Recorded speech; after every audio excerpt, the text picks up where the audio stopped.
so we don't miss out on the next big idea tomorrow. The United Negro College Fund. A mind is a terrible thing to waste. Take Singer. Stand by to take Chroma. Take. Thank you for staying with us here on Carolina Week. I'm John Boyer. Our forecast does have the potential for some severe weather, especially in the southeastern part of the viewing area. And then, after this is done, it's going to feel like winter this weekend, and it may end up in a few flurries, nothing big, but I'll have all that information coming up in the forecast. Right now, the radar is showing us a huge area of rain off to the west of us. Here we are in North Carolina. Now, some of these storms down here over Georgia and Florida are capable of producing tornadoes, and they have so far this afternoon. But right now, we just have plain old rain, and it will actually pick up in intensity over the next few hours before we might even begin to think about storms. The good news is for the Chapel Hill location, which you see here represented by the white dot, we're not in the main risk area. The best risk for any kind of severe weather is going to be off towards the coast, places like Wilmington and Morehead City. Definitely have to keep an eye out. And there's already a tornado watch for these parts of South Carolina. Unfortunately, that's still a few hours away for the folks in North Carolina. But the main threats North Carolina might be seeing are some high winds, flash flooding, and of course some isolated tornadoes. Now, what's causing this out on the surface map?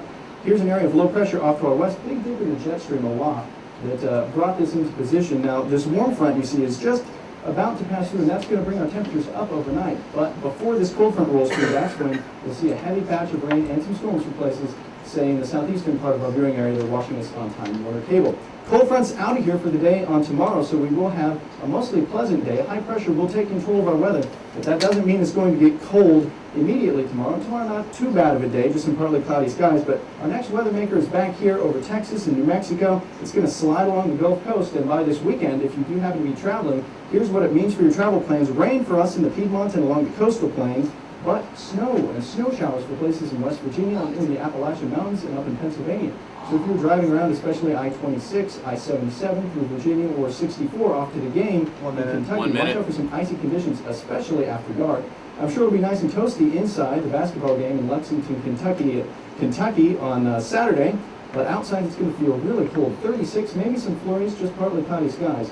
So overnight tonight, a threat for some severe weather. Please stay tuned or online for that kind of weather information. If we could go back to tonight, I'll show you what we expect for our temperatures. They're going to go up by midnight and then fall back down for when you wake up. So we're expecting 59 here in the Triangle, 59 for Fayetteville, 61 Greenville, and some strong gusty winds out of the south, perhaps 20 miles an hour.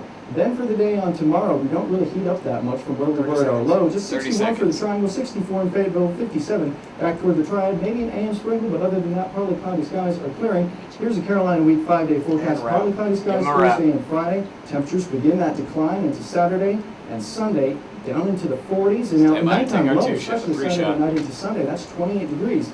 So any rain that's left over from Saturday may turn into some snow showers or flurries on Saturday night. At this time, we don't expect it to accumulate, but you always want to stay tuned for the latest weather forecast for the weekend. All right, sounds like it'd be a good weekend to stay in, bundle up, and maybe drink some hot chocolate. Absolutely, I'm looking forward to it. All right, thanks, John. Thanks, John. Take it. Winter is almost upon us. Not too any longer now that it's December. If you're looking for some companionship to brighten your evening, meet our pet of the week. Take it. This little fur ball here is Bingo. Isn't he cute? He's only 10 weeks old, and he's a Border Collie German Shepherd mix. Before coming to the shelter, Bingo was in a junkyard with 7 of his brothers and sisters. And thank you, Sarah. He loves a good rub on the belly and playing with rope. Although he looks soft enough to hold, he'd much rather run around. He's healthy and would make a great addition to your family. For information about how to adopt Bingo, you can go to CarolinaWeek.org. Take it.